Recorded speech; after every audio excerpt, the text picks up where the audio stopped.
Hey guys, this is Technology Mafia, and today we're taking a look at my Citizen NY0040 Divers watch. Here it is, and would you look at that?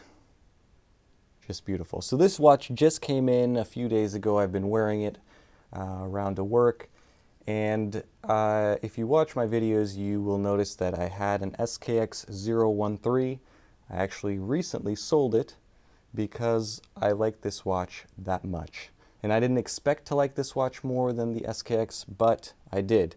And so I'm going to review some of the things that I like about this watch. So first, the dimensions. The case diameter is about 41 millimeters, a little over 41. Thickness is 12 millimeters, pretty standard. The bandwidth is 20 millimeters, so I have it on a NATO strap. It's very comfortable. The watch originally came with these rubber straps. You can see the tag there. And they are better than the rubber straps that came on the SKX, but still not very comfortable. Has some diving limits on there, and there's the tag. And model number right there.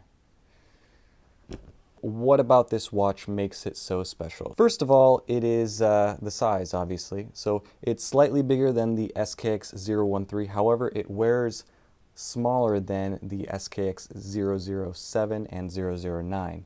So if you have smaller wrists and you're somewhere between the SKX013 and SKX007, you may want to look at this Citizen watch. So it's an automatic movement watch, obviously. This has the Miyota movement, and it, from my experience, is a lot better at being accurate than the Seiko does.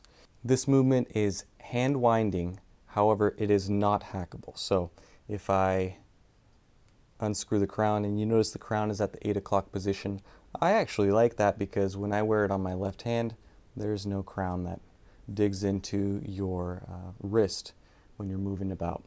So if I unscrew the crown, you can rotate it counterclockwise, and I don't know if you can hear that winding. It's a very mechanical wind, but you can wind this up. The power reserve is somewhere around 40 hours on this watch. It's a nice movement. In my experience, just from the box, it's running about 6 seconds fast per day, which is amazing and a lot better than the SKX, which was running about 20 seconds fast. So that's the crown. The bezel. Now the SKX had a 120 click bezel and it sounded like a bank safe.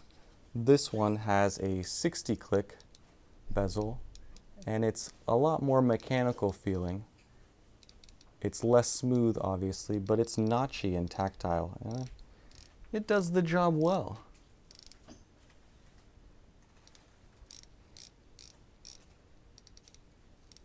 It just slots into place. At the top, everything lines up, the chapter ring, the bezel, and the marker. The one thing that I do like on this watch a lot more than the Seiko is the applied markers. You could see that there is a reflective metallic trim around them, and that matches the hands.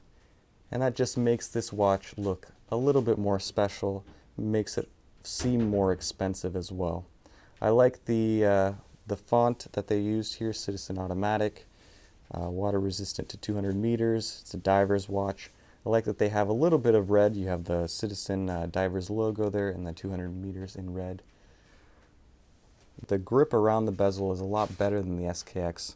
So you have kind of these 6 areas where you have a thick grip, and it's a lot easier to grip this even if you have sweaty fingers or greasy hands. It's a lot easier to rotate this bezel than the SKX bezel. Around the back, let me take this strap off. Around the back, we just have the Citizen Promaster logo. Screw down, case back, all stainless steel. There it is.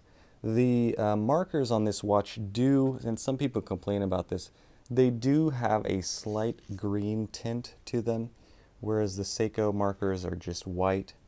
I actually prefer the green tint because it gives the watch a little bit more character. It's more unique You don't see that very frequently in watches.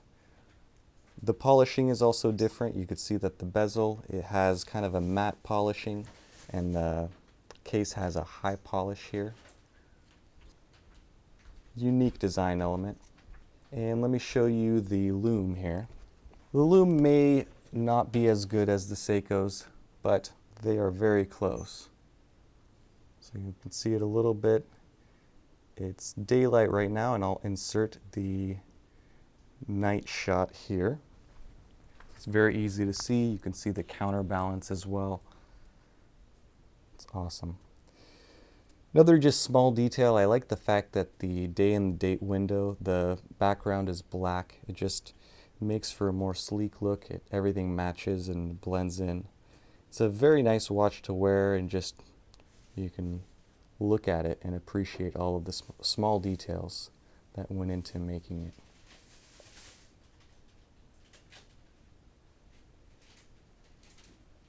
So let me give you a wrist shot.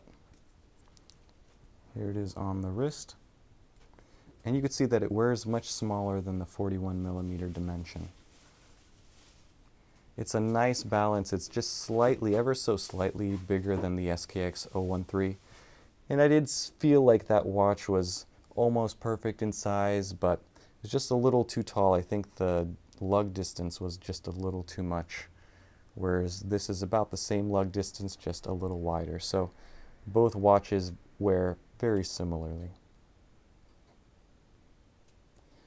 So that is it for this video. I hope you enjoyed it. If you guys have any questions, please comment below.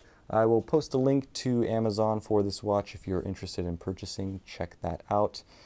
Stay tuned for future videos. Thanks for watching, and have a nice day.